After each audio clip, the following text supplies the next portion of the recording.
Hello বন্ধুরা, এখন আমরা বেরিয়ে পড়েছি। পরশু দিনকে হচ্ছে সরস্বতী পুজো, তো মাঝখানে একদিন বাকি আছে, আমাদের কারোর আইব্রো করা নেই, তো আমরা পার্লারে যাওয়ার জন্য বেরিয়ে পড়েছি। তো ইনি এখন হাতে বাটি ঘটি নিয়ে বেরিয়ে পড়েছে, এখন ঘুগনি খাবে। তো চলো আমরা যাই ঘুগনি খেতে। এরকম করিস না, রাস্তাঘাটে লোক দেখলে হাসবে রে।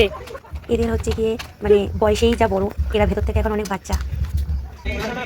আজকে এখানে খেলা আছে, তো এখানে পায়েল আজকে অংশগ্রহণ করবে, আজকে একটা ট্রফি নিয়েও যাবে। আহা, মানে হাতে পেলেই এর মানে হয়ে যায় একদম পুরো নেশামুক্ত মানুষ, মানে মুক্ত না, সরি নেশাগ্রস্ত মানুষ। হ্যাঁ, দারুণ দারুণ। তো চল এখন আমরা এটা খেয়ে নিই, খেয়ে তারপরে বেরোচ্ছি।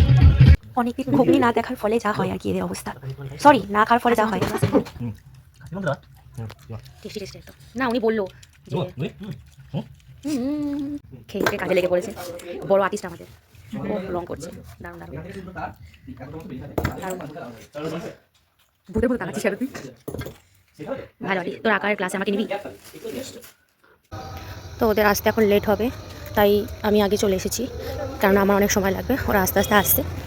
ইনি একজন লেট করে এসে এখন ফোন ঘাঁটছে, আর ইনি একজন বসে আছেন যার সাথে আমার হট করে দেখা হয়ে গেলো, আমারই বান্ধবী। আর এ তো এখন বসেছে সবে মাত্র, আর আমি হচ্ছে এখন সব হয়ে গিয়ে এখন বসে আছি ওদের জন্য, ওদের অপেক্ষায়।